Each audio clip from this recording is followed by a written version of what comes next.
Seltzer Kings. Podcasts. So, you just started using LinkedIn Premium. Now what? Well, on your premium company page, you noticed around 7.5 times more page engagement and 5 times more page views. Well done. And now, new clients are messaging you. All because you're using LinkedIn Premium, which helps you get the business growth you want.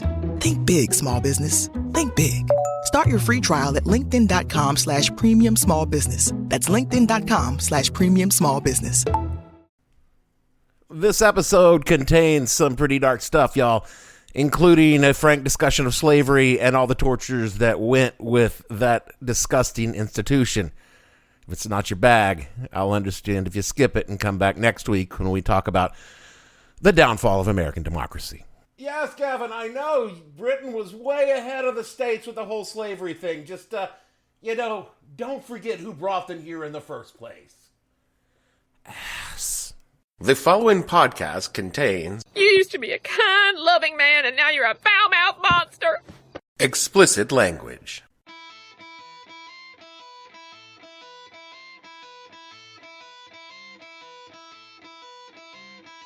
Hello and welcome to the podcast that asks a simple question.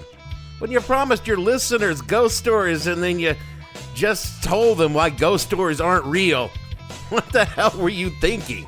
I'm Dave Bledsoe, and this is episode number 468.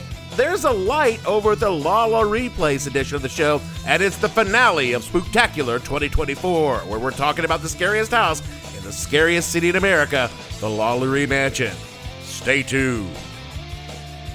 The What the Hell Are You Thinking podcast is brought to you by the committee representing American paranormal persons, shining a light on the unseen. Crap believes that all paranormal phenomena deserve fair representation, from ghosts to cryptids to extraterrestrial and extra-dimensional beings. Too often, valid concerns of so-called fantastical beings are disregarded because many people don't believe they exist. Crap aims to ensure that all beings, regardless of scientific veracity, have their voices heard. Your donation to Crap funds the work giving voices to the haunts, specters, bogwampuses, big feet, mothmen, gray aliens, and every other paranormal person. The committee representing paranormal persons, just because people say you don't exist, doesn't mean you don't matter. Welcome to the LaLaurie Mansion in the heart of the French Quarter in New Orleans, Louisiana. Behind me is the infamous LaLaurie Mansion, which just hit the market for a chilling $10 million. This 10,284 square foot property behind me, as featured on America's Most Haunted Homes, an American Horror Story, Coven, has a dark history dating 1830s. Today, it boasts 8 bedrooms, 8 bathrooms, and modern amenities, as well as decor that nods to its spooky history. Highlights include double parlors, a billiards room, a 2,000-bottle wine cellar, and a private rooftop deck. Once owned by actor Nicolas Cage, the house behind me was purchased by Michael Whalen in 2010 for $2.1 million. He invested over $4 million in renovations on the house. The house is for sale for $10.25 million. If you're trying to own this piece of New Orleans history, it does sound like an offer was made before it hit market, so act fast. I would love to tell you about that time I went to Mardi Gras, but sadly, I cannot. There's a reason they call it blackout drunk. I can tell you about everything that happened before, let's say noonish on Fat Tuesday, and then my recollection is a little blurry. You see, my friend Tommy was from New Orleans, and his parents' house had a house in the French Quarter. In 1989, our 3 days off from work synced up with Mardi Gras, and Tommy was like, y'all want to come on down? And that's how a group of half a dozen kids, the oldest of us barely 21, found ourselves shit-faced drunk in the middle of one of the wildest 24 hours in all of these here United States. We got off work on Monday morning, drove from Arkansas to New Orleans, ate an amazing dinner with his folks, slept a few hours, got out of bed, and started drinking. I'm sorry, how old did you say you were again? 19 years old, and nobody gave a shit in New Orleans during Mardi Gras. In those days, they didn't really care too much about the rest of the year either. If you have never been to Mardi Gras in New Orleans, you will know only slightly less than I do about it. I remember there were marching bands, booze, costumes, booze, parades, booze, screaming people, booze, and women flashing their boobs for beads. Show us your tits! From morning mimosas to hurricanes, and then there was this new drink called a hand grenade.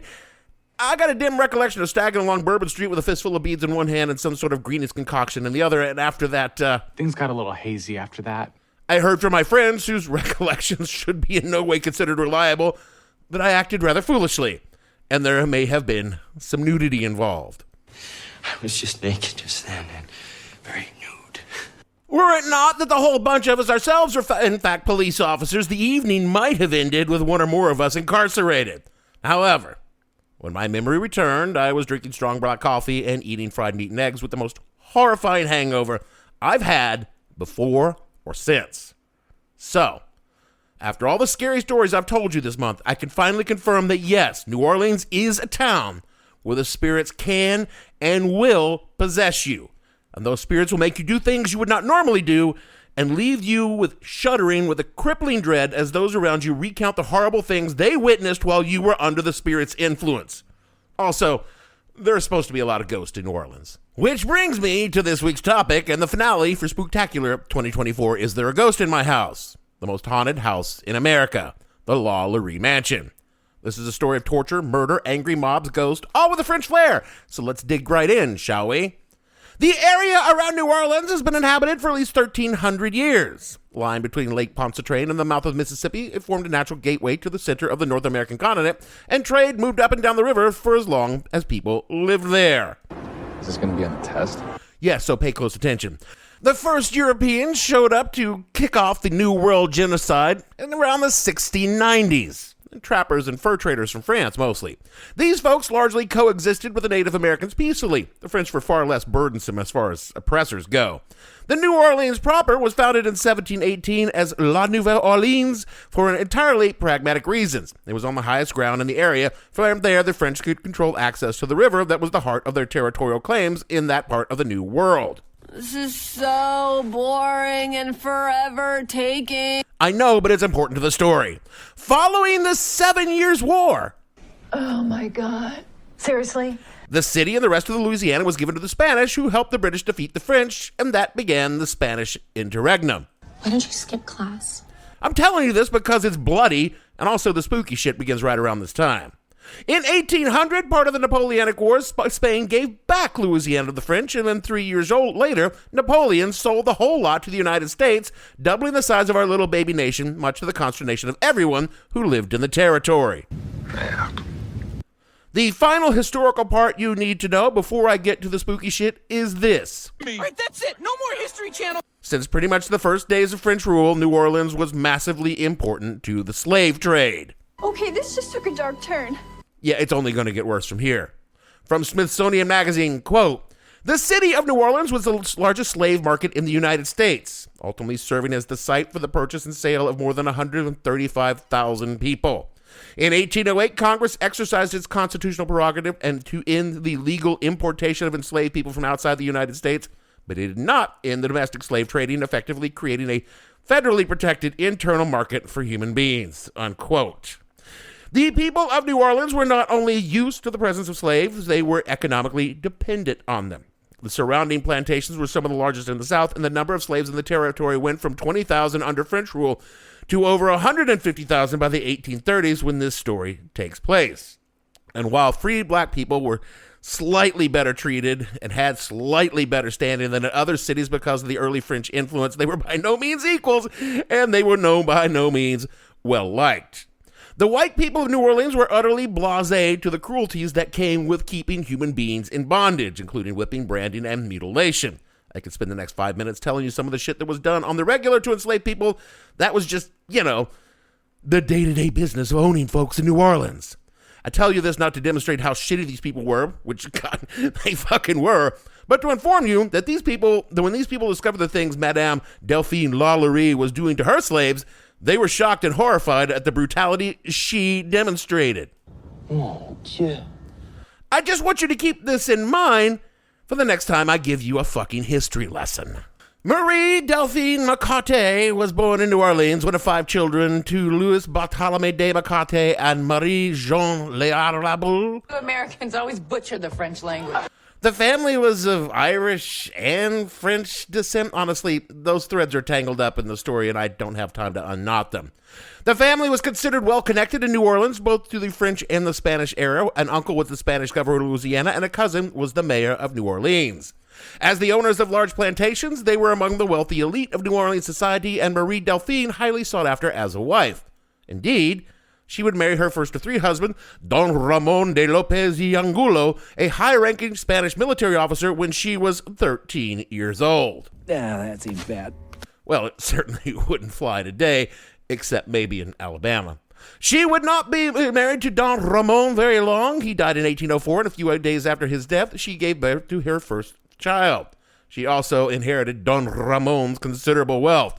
In 1808, she married her second husband, Jean Blanc, a banker, lawyer, and legislator, with whom she would have 4 more children until his death in 1816, when she inherited his considerable wealth and lands as well. That's probably a coincidence. Now a very wealthy widow, Madame Blanc, as she was known at the time, still needed a husband to function in the enlightened society of French New Orleans, so she married a doctor, one Leonard Louis Nicholas LaLaurie, a man 15 years younger than her, and became officially Madame LaLaurie.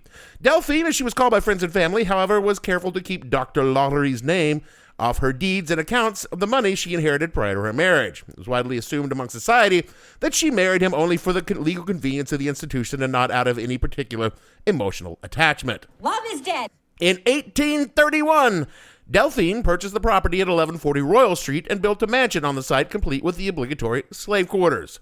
She was a stalwart of New Orleans high society, hosting parties and balls as one did. As a sign of wealth and privilege in the city, there was little about Delphine LaLaurie that set her apart from her peers. Being a widow wasn't abnormal, and taking a much younger husband was understandable. There was nothing about her that just stood out. Except, well, there was this one thing. People kind of noticed that she was a little rough on her slaves. Well, that's one way of putting it. Look, I'm in no way trying to sugarcoat or whitewash the institution of slavery. These were human beings, and they were considered legally to be the same as a horse or a dog. I don't like where this is going. Yeah, neither do I, but here we are. However, there were norms, for lack of a better word. The slave owner was expected to feed, clothe, and shelter their slaves, and barring revolt, escape, and treat their slaves with some degree of what could be called gentility. Be careful what you say. So in the same way, it would be unseemly to mistreat a horse or a dog. God, I can't believe I'm saying these things. It was unseemly, particularly for a member of the upper ranks of society, to mistreat their slaves. God, I feel so dirty. Because, I think I'm going to vomit. If you mistreated your slaves, it decreased their value. God, these people are all terrible. And the slaves that LaLaurie owned were considered by others to be particularly haggard and wretched, and frankly, people are starting to talk. Furthermore, from 1830 to 1834, 12 of LaLaurie's slaves were recorded as dying, most of which were children. Children dying young was not unusual at the time, but most children who died in those days died in the first 1 or 2 years of their life, while the youngest child that died during this time was 4 years old, and of those deaths, an entire family was wiped out within a year of one another. The rumors of Delphine's treatments were so widespread that a local lawyer was dispatched to look into the treatment of the slaves at 1140 Royal Street, and though he found nothing to substantiate those rumors and no action was taken at the time. You see, everything is turning out fine. Not so much in light of what comes next. As I mentioned, there were tales of Delphine LaLaurie's treatment of her enslaved people. The historian Harriet Martineau documented one particular tale in 1848. It seems that Madame LaLaurie was being prepared for some engagement or another, and a young girl, one of her slaves, possibly named Leah or Leia, was brushing LaLaurie's hair. Oh, how sweet. Not so much. According to the story, Leia hit a snarl of Delphine's hair and inadvertently pulled the hair hard enough to cause some minor discomfort. Now, anyone with long hair knows this kind of thing happens, but Madame LaLaurie grew so enraged she snatched up a short-handled riding crop that she just happened to have conveniently lying around her bedchamber and began beating the girl savagely. The girl, no more than 12, fled from LaLaurie through the mansion, and the Madame chased her through the halls, striking her viciously with said crop, drawing blood each time. Leah made her way to the top of the mansion, and as LaLaurie struck her repeatedly, she either fell, jumped, or was pushed from the 4-story roof onto the cobbled streets below, dying from the fall. This blatant cruelty was beyond the pale even for the slave city of New Orleans, and after a magistrate investigated, LaLaurie was forced to surrender 9 of her slaves, removing them from her service. And that was a good thing, right? Well, they weren't freed or anything like that. In fact, they were just turned over to a relative who promptly smuggled them right back into Madame LaLaurie's mansion a week or so later. Oh, shit. But that little tale, as lurid and disgusting as it was, pales when compared to the discoveries of April 10th, 1834. You see, sometime in the early evening, smoke began to rise from the rear of the mansion near the kitchen and the slave quarters. Rather more smoke than a cook fire could explain.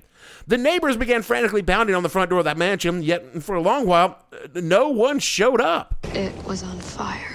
Well, yeah, but when they did show up, when the door finally opened, it was Madame LaLaurie herself, and the neighbors were like, "Hey, do you need help with the fire?" And Delphine rudely told them that, "No, now go away or I shall punch you a second time."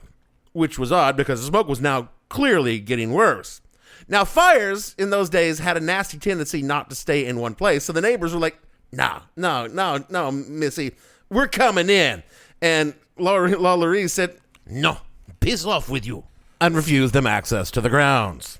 A bunch of the dudes forced their way past her and headed towards the flames and smoke. The kitchen was in fact very much on fire, and there was a single 70-year-old woman, one of LaLaurie's slaves, chained to the stove, which was the origin of the fire.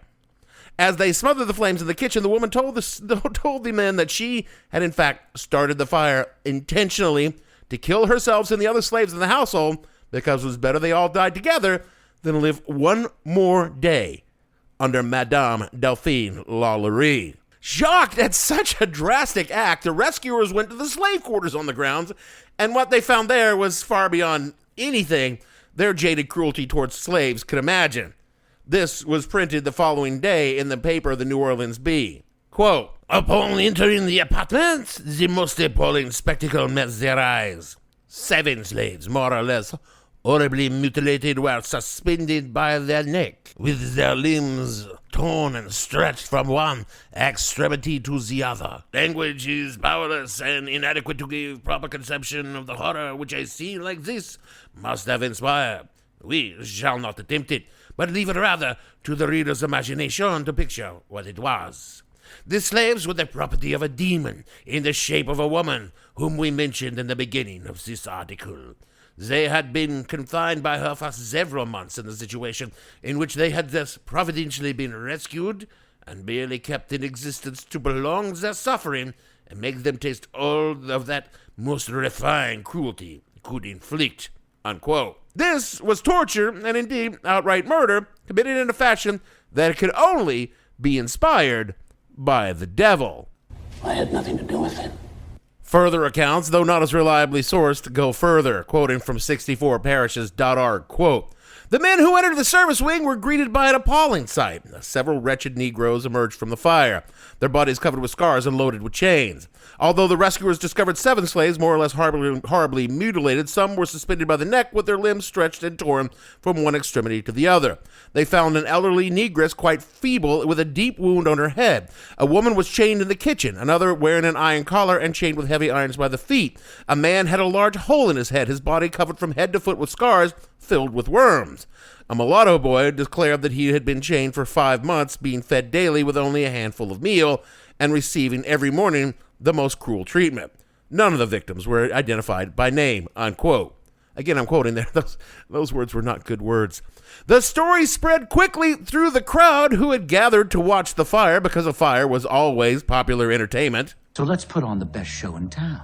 The shocked New Orleaners recoiled from the lurid tales told of the condition of the victims of Delphine LaLaurie's barbarity, and soon cries of justice began to ring out from the crowd. Within the mansion, it was clear the family and Delphine were facing a rope at best and being torn apart by a mob at the worst. A single freedman hitched her carriage to a team as the crowd howled for her blood. The carriage with Madame LaLaurie and her children burst through the gates. The mob attempted to stop it, grasping the reins and traces to keep her from escaping, but the coachman struck out repeatedly with his whip, forcing the crowd back, and he was able to break free and escape. The family fled to Mobile, Alabama, where they took a schooner for France, and Madame Delphine LaLaurie, née McCartey, widow de Lopez y Angulo and Blanc, remained in exile for the rest of her life. She died at the age of 62 in 1849. On the night of the fire, the mob, infuriated by the escape of LaLaurie, took their frustrations out on the LaLaurie Mansion itself. Although the fire was extinguished, the mob began destroying the building, knocking out the wall and tearing out staircases. Looting and rioting. Look, I'm not saying they were there just for the looting, but since they were there and the LaLauries weren't coming back, well, why not do a little looting?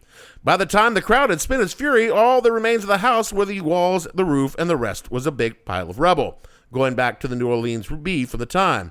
Le quote. It was found necessary for the purposes of restoring order that the sheriff and his officers to repair the place of riot and interpose the authority of the state, which we are pleased to notice proved effectual, without the occurrence of those acts of violence which are common upon similar circumstances. Nearly the whole of the edifice is demolished, and scarcely anything remains but walls, which the popular vengeance have ornamented with various writings expressive of their indignation and justness of their punishment. The loss of property is just estimated to be by some to be $40,000, but others think this calculation is exaggerated. It must, however, have been very great indeed, as the furniture alone was the most costly kind, consisting of pianos, armoires, buffets, which were removed from the garret and thrown from thence into the street for the purpose of rendering of them of no possible use whatsoever. Well, this is the first act of its kind that our populace have ever engaged in, and although the provocation pleads much in the favor of excesses committed, we dread the precedent. To say the least of it, it may be excused, but it can't be justified, unquote. As for the victims of the LaLaurie's savagery, their wounds were treated, they were gawked at by curious New Orleanders. They were freed, given the property of their former owners as recompense for the horrors they endured, and lived long, healthy lives, and their descendants today hold the land that the family that demonized their ancestors once possessed. Wait, really? Abso-fucking-lutely not. An agent of the LaLaurie family sold them on the slave market, along with all the remaining LaLaurie property, and sent the money to Madame LaLaurie in France. Fucking white people. But I hear you asking, Dave, this is the Spooktacular. But what about ghosts? Well, this is what Ghost City Tours has to say about the LaLaurie Mansion. Quote, for almost 200 years, there have been reports of paranormal activity coming from this house. It shouldn't surprise many that hauntings are attributed to the slaves that Madame LaLaurie kept on the property. There is a room in the LaLaurie Mansion where the slaves were often kept, and reports of moaning coming from that room are common. Phantom footsteps echo through the house with regularity. Many people who have stood near the house have reported feeling as though they were taken over by negative energy. Despite all the ghost stories and paranormal happenings at the LaLaurie house, it would be a folly to assume that all of them can be traced back to Madame LaLaurie and her mistreatment of slaves. In 1894, a tenant who lived at the LaLaurie Mansion, the house was converted into apartments, was brutally murdered in his room. They found his belongings ransacked as if someone had gone through them. The police assumed that he was a victim of a robbery, even though nothing of value was found missing. An interesting account regarding this murder deals with the police interviewing neighbors about his disappearance. One of his friends claimed that he was having problems with sprites in the house. The LaLaurie Mansion was also, for a very brief time, also a school for girls during the mid to late 19th century. Within a short amount of time, reports of physical assaults came to light. We know that young girls would approach their teachers, tears streaking down their faces with their sleeves rolled up, the exposed flesh of their forearms scratched and bruised. Who did this to you? The teachers would demand. And the answers were always one and the same. That woman, unquote. Every ghost tour in New Orleans takes you by the LaLaurie Mansion, and the third season of American Horror Story tells the story of the house and its evil mistress. Except, you know, for just one tiny, minuscule, insignificant iota of a thing. But he just wants to ruin it. Yeah, the house that's called the LaLaurie Mansion is not the LaLaurie Mansion. Another house was built on the site in 1838. And over the years, it has been a public high school, a conservatory of music, an apartment building, a refuge for young delinquents, a bar, a furniture store, a haunted furniture store. No, just a furniture store. And finally, it was renovated into a single luxury home for rich fucks like it was in the beginning. None other than Nicolas Cage bought the house in 2007 though perhaps the spirits did not want Nicolas Cage there since the house was foreclosed on in 2009. So hey, maybe ghosts caused the 2008 financial crash. Though Cage claimed in his brief time there, nothing unnatural happened when he was in the house. The property was bought by a guy by the name of Michael Whalen, who has lived in the house since 2010, and he does not appreciate the ghost tours that are chronically haunting Really, Dave? the outside of his house. He put the house on the market this year, and it could be yours for just over $10 million. During the entire time Whalen has lived in the house, he has never commented on any alleged supernatural activity, although looking at the asking price, which is about $3 to $4 million more than he put into it, even with interest and renovations, he's trying to ghost flip this motherfucking house. I cannot tell you with any certainty how much of the story I told you was accurate or, what I like to call true. I mean, apart from the ghost shit, that definitely didn't happen. There's some court records that document some of what happened. Again, our research budget is a Red Bull for Gavin and a bottle of Jameson's for me. If you want the research version of the story, well, that's the reason why Last Podcast on the Left exists. That being said, it's entirely possible the cruelty of Madame LaLaurie was just the generic barbarism of slave masters in general. There are reams of verified evidence of the kind of fuckery that regular-ass white people did and inflicted upon their slaves. I mean, come on. When you start from being forcibly abducted from your home, slapped in chains, crammed into a ship to stew in your own shit as you cross the ocean where half of you die, only to step out onto a dock on a whole other continent, and then some monster with a fucking whip forces you onto a block while a vile piece of human shit peruses you with all the compassion you would show, picking out a good ox until you're farmed back home, and then hauls you to his plantation, beats on you until you start harvesting a crop, steals your children, sells them off if you never see them again, beats you until you bleed if you don't obey, cuts off your foot if you try to run, starves you if you don't show proper deference, and all he gives you in exchange is a tiny hut and a fucking Bible that you're not even allowed to learn how to fucking read? I'm not entirely sure that what Madame LaLaurie did was, on the cosmic scale, so much worse in the grander scheme of sheer fucking inhumanity. You don't need a goddamn ghost story to be horrified at what happened at the LaLaurie Mansion. The evil done there started long before any torture or mutilation. It started when the first European looked at another human being and didn't see them as a human being, but, that would fetch a nice fucking price on the open market. There are no ghosts or demons. There's just unchecked greed powered by our old friend, American capitalism. This message comes from Greenlight. Ready to start talking to your kids about financial literacy? Meet Greenlight, the debit card and money app that teaches kids and teens how to earn, save, spend wisely, and invest with your guardrails in place. With Greenlight, you can send money to kids quickly, set up chores, automate allowance, and keep an eye on your kids' spending with real-time notifications. Join millions of parents and kids building healthy financial habits together on Greenlight. Get started risk-free at greenlight.com/Spotify. This episode is brought to you by MeUndies. Underwear drawers are like the Wild West. You never know what you're going to pull out or what shape it's in. So upgrade your collection with the buttery soft comfort of MeUndies. MeUndies' signature fabric is as soft as a warm hug from your favorite sweater. Plus, it's breathable and oh so comfy, making it ideal for all-day wear. Get 20% off your first order, plus free shipping at MeUndies.com/Spotify with code SPOTIFY. That's MeUndies.com/Spotify, code SPOTIFY. That is it for the show this week and for Spooktacular 2024. The sad part is this is not the end of the existential dread for us, because after this, we enter the season of hell, either because a certain someone has outright won the election. You're scaring me. Or he hasn't won, and we're embarking on months of him trying to overturn the election while his zombie minions are out on the streets moaning for brains.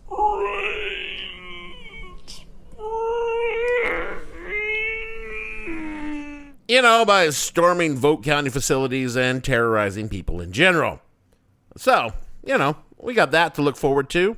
Please, kill me now. But all of that is for next week's show. In the meantime, let's just have a peaceful fucking Halloween. Take your kids trick-or-treating or dress up as a slutty whatever. Gavin is going as a slutty producer. What? No, I'm not. And I will be going as what I always dress as. myself. There's a pathetic old drunk peeing himself in the bathroom. So kick us a buck on patreon.com/whatthehellpodcast. Folks, use the website, not the app, because Apple's fucking around with payments and they're getting a cut of my money. I'm sorry, I mean, your money. It's your money, not my money until you give it to me.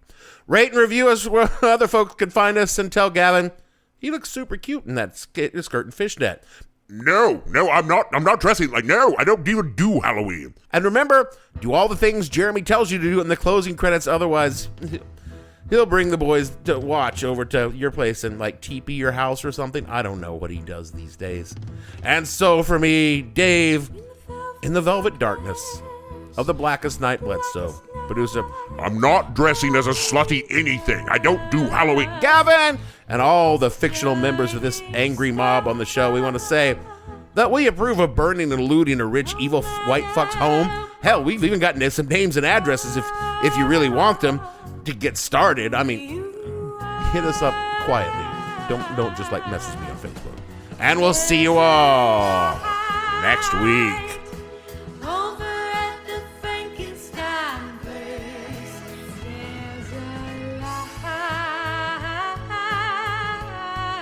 What the Hell Were You Thinking stars Dave Bledsoe and features Gavin St. James and several fictional minions.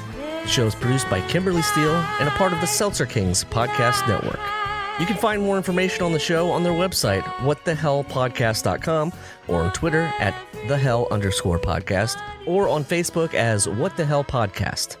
Thanks for listening. I have no ending for this, so I take a small bow. If this gets elected, America is over. Over. Seltzer Kings Podcasts.